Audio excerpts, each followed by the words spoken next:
لم يتعرف عليه أحد، لا حراس السجن ولا السجناء ولا حتى المدير. حين تنكر إبراهيم التراوري بهيئه سجين عادي ودخل سجن كوتا، ما كان سيراه هناك سيزل كيانه بعد 6 أيام. ستنقلب منظومه السجون بأكملها راسا على عقب، لكن كالعاده خير ما نبدأ به. قصتنا هو ذكر الله والصلاة والسلام على سيدنا محمد وعلى إله وصحبه أجمعين. ولا تنسوا الضغط على زر الإعجاب فضلا، وليس أمرا إلى الشرق من أواجاوغو، محاطا بجدران خرسانيه رماديه وأسلاك شائكه. كان سجن كوتا أكثر المؤسسات رعبا في بوركينا، فأسوا خلف تلك الجدران العالي. كان يبدأ عالم آخر لا قوانين فيه ولا أمل في صباح يوم أحد. وفي ساعات الفجر الأولى فتحت أبواب السجن الحديدي الثقيلة. كان سجين آخر على وشك الدخول، لم يكن في اسمه ما يثير الريبة. موسى ديو يبلغ من العمر 38 عاما، تم اعتقاله بسبب محاوله سطو بسيطه. ولا شيء غريب في أوراقه، لكن كان هناك أمر لم تذكره الوثائق. هذا الرجل كان في الحقيقة إبراهيم تراوريه، القائد الانتقالي للبلاد وأقوى رجل في بوركينا. فاسو تقدم أسرع، قال الحارس عند البوابه الرئيسي بخشونه دون أن يجري معه اتصالا بصريا. لم يعارض تراوريه. كان قد نمت على وجهه لحيه خفيفه منذ عاده أيام، وكان شعره أشعث ويرتدي قميصا قديما باهتا وسارولا ممزقا. لا شيء في جسده، لا في وقفته ولا في كلامه ولا في نظرته كان يوحي بأنه رئيس دوله. والسبب وراء دخوله إلى سجن كوتا كان بسيطا ل3 أشهر ماضيه. كانت تقارير السجن دائما واحدة: كل شيء طبيعي، لا مشاكل، الظروف تتحسن. لكن رسائل مجهوله المصدر كانت تصل إلى مكتب تراوري، تخبر بقصص تعذيب تجويع سجناء مفقودون ووفيات غامضة. كان هناك واقعان مختلفان، ولم يرى تراوري طريقة وحده لمعرفة الحقيقة سوى أن يشاهد بعينه. كانت ساعاته الأولى كاي سجين جديد زي قديم متسخ، زنزانه فارغة وصيحات الحراس المتواصلة. تم تخصيص الزنزانة سي ثمن له، وهي القسم الأكثر رعبا في السجن. جلس على الجزء السفلي من السرير المخصص له. كانت الأغاطيه متسخة والبطانية رقيقة والوساده صلبه كالصخر. السجناء الآخرون في الزنزانة كانوا يحدقون فيه بريبه، فكل وافد جديد كان يعتبر تهديدا محتملا. مرحبا أيها الجديد، قال السجين الضخم من السرير المقابل. كيف انتهى بك الأمر؟ هنا سرقه متجر، قال تراوري بهدوء مثبتا نظراته في عيني الرجل محاوله فاشله للسرقة. أضاف وهو يبتسم بخفة: ولم أكن حتى امتلك سلاحا، يبدو أن الحظ لم يساعدك. قال الرجل الكبير وهو يميل للأمام: كان اسمه باري، وكان أكثر السجناء نفوذا في الزنزانة. سيسبا هو من يقرر ما يجري في الجناح، من يعيش ومن يموت. وانتسال تراوريه: ما الذي جلبك إلى هنا؟ ضحك باري ضحكه مرة وباردة: يا صغيري، أنا لست سجينا عاديا، لقد قضيت 15 عام الماضية هنا قتل سرقة كل شيء. لكن جريتي الحقيقية كانت أنني تم القبض علي. كيف هي الحياة هنا في كوتا؟ سالة تراورية. كان الفضول في صوته صادقا. تغير وجه باري واختفى الابتسام. الحياة لا وجود للحياة هنا لا نفعل شيئا سوى الانتظار، ننتظر الموت، هذا كل شيء مع سقوط المساء. وفي عتمه للزنزانة سمع صوت جديد أنين مملوء بالألم ضعيف جاء من أحد الأسره في الزاوية. نظر تراوري بحذر. هناك شاب ناحل إلى حد الهيكل يرتجف جسده مستلقيا، وجهه كان مغطى بالعرق وعيناه تلتهبان بالحمة. ما الذي حدث له؟ همس تراوريه للسجين الجالس بقربه جاسبا. قال أحد السجناء القدامى باساه: قام الحراس بضربه قبل أسبوعين، لم يعالجوا إضلاعه المكسرة، والآن انتشرت العدوى في كامل جسده. طبيب دواء؟ سال تراوريه. ضحك السجناء بمراره. طبيب لا وجود لطبيب هنا. قال العجوز: أن مرضت، فأما أن تتعافى أو تموت. الحراس لا يهتمون. وعندما جاء الصباح وجهت إليه الصدمة الأولى. قبل أن تفتح أبواب الزنزات دخل الحراس، توجهوا نحو سرير غاسبار. كان الشاب قد أصبح ساكنا تماما. واحد آخر قد رحل. قال قائد الحراس بولوت بصوت بارد: لا مبال، خذوه بعيدا. وبدا 2 من الحراس في جر جسد جاسبار. كانوا هم يحملون كيسا من الأرز، كما لو أن هذا الإجراء أمر روتيني يتكرر كل يوم. تفجر الغضب في داخل تراوريه، لكن وجهه بقي جامدا بلا تعبير. لا يمكن للسجين أن يظهر الغضب، فغضب السجين يعاقب عليه. على الفور جال الحارس بولوت بنظره في الزنزانة، وتوقف حين وقعت عيناه على تراوريه. أنت السجين الجديد، قالها بغلظه. ستعمل اليوم في المطبخ. كان مطبخ السجن مكانا قاتما كالسجن تماما، طعام فاسد، معدات صادئة، والسجناء يائسون.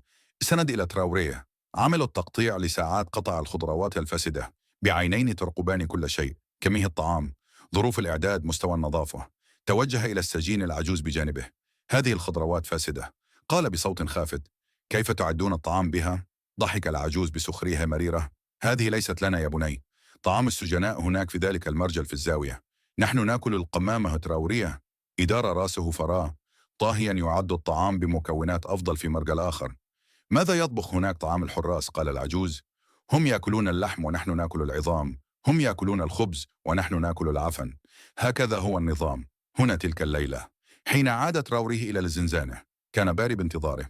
تعال أيها الجديد، قال باري، لدي ما أخبرك به. انسحبا إلى ركن بعيد، وعيون باري كانت دامعة في آخر الرواق. هناك غرفه خاصة، همسه السجناء الذين يدخلونها، أما لا يعودون أبدا أو يعودون كأشخاص آخرين. أصغى تراوري لكل كلمة كما لو كان يحفرها في ذهنه. هناك اقتصاد سري هنا. تابع باري. رشوه من أجل طعام لائق، رشوه من أجل دواء، رشوه حتى لا تبقى حيا. إن لم تكن تملك المال أو عائله فلا يعنك الله منذ متى وهو على هذا الحال. سالت تراوريه دائما، قال باري، لكنه أصبح أسوأ منذ عام حين تولى الحاكم كابوري المنصب في اليوم الثالث. واجه تراوري الحقيقة، سجين آخر توفي مثل غاسبار، لكن هذه المرة لم يكن مريضا فقط، بل توفي بعد أن أخذ إلى غرفه الخاصة. ما الذي حدث له؟ همس تراوريه إلى باري بينما كان الآخرون نائمين. تعذيب، قال باري. عائلته لم تدفع الرشوة. هناك أجهزة، صعق كهربائي وأكثر من ذلك، إلا تسمع الصراخ في الليل. هز تراوريه راسه. نعم، تلك الصرخات كانت حقيقية، لكن لماذا؟ ساله المال، قال باري. كل شيء من أجل المال. يتلقون ميزانيه من الوزارة عن كل سجين، لكننا لا نجد شيئا على الورق. يبدو السجن مثاليا، لكن الحقيقة انقلب معده. تراوريه ما كان يشك فيه كان أسوأ بكثير مما تصوره. وفي اليوم الرابع حان دوره. أمسك به حارسان، سحباه إلى غرفه الخاصة، ركله أكله في بطنه، قطعت أنفاسه. الحاكم يريد رؤيتك أيها الجديد، قال أحدهم. أمل أن تملك قصة جيده غرفه الخاصة، فقد أسوأ كوابيس تراوريه. الجدران ملطخه بالدم، وأجهزه الصعق في الزاوية، وأدوات تشبه الهروات، وفي المنتصف كرسي حديدي ثقيل بأصفاد معدنية. دخل الحاكم كابوري، رجل بدي بزي أنيق ونظرات لا تعرف الرحمة. كان يحمل ملف تراوريه المزيف في يده. مساديو، قال كابوري، أو من تكون، لقد سمعناك تتحدث إلى بكاري. لقد طرحت الكثير من الأسئلة. أنا مجرد سجين، قال تراوريه بهدوء. أحاول أن أنجو لتنجو، قال كابوريه وهو يبتسم. نحن نحتاج إلى المال. هل لديك عائلة؟ أصدقاء؟ أحد يمكنه مساعدتك؟ لزم تراوري الصمت. ما قاله بكاري كان حقيقيا. هذا نظام ابتزاز كامل. اسمع، قال الحاكم كابوري، سأشرح لك كيف يسير الأمر هنا. أما أن تدفع أو تعذب بسيط، أليس كذلك؟ كمثال تراوريه لشخص مثلك لنقل 500 ألف فرنك أفريقي. هذا المبلغ كان أكثر من دخل عام كامل لمواطن بركيني عادي. وإن لم أدفع، أشار كبوريه بإصبعه إلى أجهزه الصعق الكهربائي. ثم قال تراوري بهدوء، إذا تبدأ المتعة. قال واردن، أظن أن لدي عرضا لك. رفع كبوري حاجبيه بفضول. أنا أصغي، قال تراوري قبل أن تضربني. أريد أن أريك من أكون. ربما نصل إلى تفاهم. ضحك واردن بسخرية. أريني إذا من. أنت أمير ضائع ومليونير. سري أخرج. تراوريه بهدوء من جيبه قطعه بلاستيكيه صغيرة، جهاز إرسال أعطته إياه المخابرات. ضغط على الزر الصغير. ما الذي تفعله؟ سأل كابور بقلق. قال تراوريه، اطلب المساعدة وكن متأكدا أنهم قريبون جدا. اختفت ابتسامة. كابور، ما هذا؟ صرخ الحراس. خذوا هذا الجهاز منه. لكن حين فتح الباب لم يظهر أي حارس. دخلت القاعة قوات خاصة مدججة بالسلاح، مقنعة، مجهزه بالكامل. رجال تراوري المخلصون. تراجع كابوري ببطء وقد علت وجهه علامات الذهول. ما الذي يحدث من هؤلاء؟ وقف تراوريه بثقة. استقام ظهره وتحولت نظراته. قال بصوت ثابت، واردن، كابوري، أنا إبراهيم تراوري، وأنت الآن قيد الاعتقال. تحول وجه كابوري من الصدمة إلى الرعب. ارتجفت ساقاه وكاد أن يسقط وقال مستحيل. قال تراوري، سمعت الكثير كثير عنك وعن حراسك. تعذيب، ابتزاز، سوء معامله، بل حتى حالات موت. والآن رايت كل شيء بعيني. تقدم الجنود وقيدوا. كابوريه لم يقاوم. لقد تجمد من الخوف وقال، لكن كنا فقط ننفذ أوامر الوزارة، أوامر الحكومة. قال تراوري بهدوء، أنا الحكومة الآن، والأمر الوحيد الذي أصدرته هو العدالة والكرامة لكل بوركيني. تردد صوت المروحيات من الخارج. السجن بأكمله كان محاصرا. قال تراوري، عينتك مديرا للسجون، لكن بعد كل ما رأيته من الجحيم الذي صنعته سأجعلك أول سجين هنا. عمت الفوضى. أروقه السجن، حراس القوة بأسلحتهم، واستسلموا. بعضهم حاول الهرب لكنهم فشلوا. وعندما فتح باب الزنزانة نظر السجناء بدهشة. تراور دخن مع جنوده المدربين كان مختلفا تماما، هيئته، نظراتها، صوته، كلها كانت لقاء الدولة. قال تراوري بهدوء: بكاري. ارتجف زميله القديم: أنت حقا. قال تراوري: نعم، وكل ما سمعته، كل كلمة لها قيمة. حان الوقت الآن، وقت العدالة. بدأ تراوري يتفقد كل ركن من أركان السجن. ما راه كان أبعد مما تخيله. غرف تعذيب سجناء على شفير الموت، أوضاع لا إنسانيه سجل تراوريه. حاله كل سجين ودون أسماء، كل حارس ووثق كل جريمة. قال في اليوم التالي: السبت أجمع الجميع في ساحه، السجن جميع السجناء وجميع الحراس. سأله عميل من المخابرات: سيدي، هل ستكون هناك عقوبات إعدامات؟ هز تراوري رأسه وقال: لا ستكون هناك عدالة، والعدالة أقوى من الانتقام. وفي صباح السبت أنارت الشمس ساحه السجن. كان هناك صفان، في أحدهما سجناء ضعفاء هزيلون، وفي الآخر حراس خائفون وإداريون مذعورون. وقفه تراوريه بملابس مدنيه، لا يرتدي أي زي رسمي، وبجانبه وزراء ومسؤولون في الدولة. قال بصوت مسموع: اليوم يا شعب بوركينا فاسو سنحدد مصيرنا. هل سنقف مع المظلومين أم سنتواطى مع الظالمين؟ السنة مذنبين أن شاهدنا الظلم وبقينا صامتين. سكت الجميع. انحنى بعض الحراس برؤوسهم، وفي عيون السجناء امتزج الأمل بالخوف. قال تراوريه بصوت حازم: أنا أعلن إغلاق سجن كوتوكا. اعتبارا من اليوم، هذا البناء المشين سيهدم وسيقام مكانه مركز لإعادة التأهيل. ثم تابع قائلا: ورد كابوري وشركائه سيحاكمون محاكمة عادلة. تنفس الحاضرون ببطء، وكان هم لا يصدقون. وأضاف تراوري: وحين أقول عادله، لا أعني عدالتكم، بل أعني العدالة الحقيقية. بدأ أحد الحراس بالبكاء، وسقط آخر على ركبتيه. جميع السجناء سيخضعون لفحص شامل المرضى، سيتلقون العلاج والجوع، سيقدم لهم الطعام، وجميع القضايا سيعاد النظر فيها. نظر باكري بعينين دامعتين وقال: هل هذا حقيقي؟ إجابه تراوريه: حقيقي، لأن بوركينا فاسو لن تخفي الحقيقة. بعد الآن سنواجه الواقع. وبعد أسابيع تحول السجن السابق إلى مكان لا يمكن التعرف عليه. هدمت الجدران وأزيل السلك الشائك، وفي مكانه أنشئ حرم مفتوح، مركز للتعليم والعلاج، وأعاده التأهيل الغرفة التي كانت تستخدم للتعذيب. أصبحت مكتبه والمطبخ القديم تحول إلى مطبخ خيري تطهى فيه الوجبات الصحية.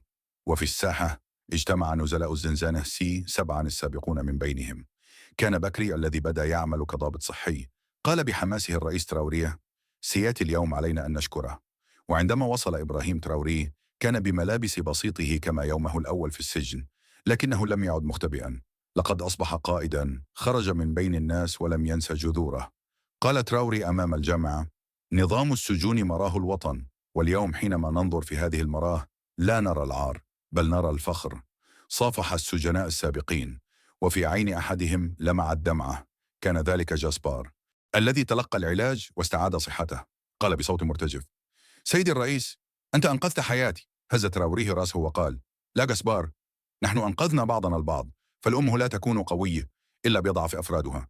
تجمهر بكاري وسجناء السابقون حول تراوري. قال أحدهم وهو يردد قديما: لا أحد يصفق لحاكمه واقفا، لكن الجميع يحتضن أخاه. وهكذا في أكثر سجون بوركينا فاسو رعبا، بدأ الاحتضان، قائد يحتضن شعبه، وشعب يحتضن مستقبله. كان حادث كوتوكا بداية حركه إصلاح كبرى في نظام السجون بالبلاد، ووردن كابوري وشركائه خضعوا لمحاكمات عادله ونالوا عقابهم. لكن الأهم من 6 أيام فقد قضاها إبراهيم تراوري في ذلك السجن السري أوصلت رساله إلى كامل الوطن. لا أحد من أبناء بوركينا حتى داخل السجن سينسى. قال تراوريه لاحقا في مقابله: القوه الحقيقي تكمن في حماية الضعفاء، والقياده الحقيقي تكمن في الإحساس بل من الناس، والحريه الحقيقي تبدأ حين تحقق العداله للجميع.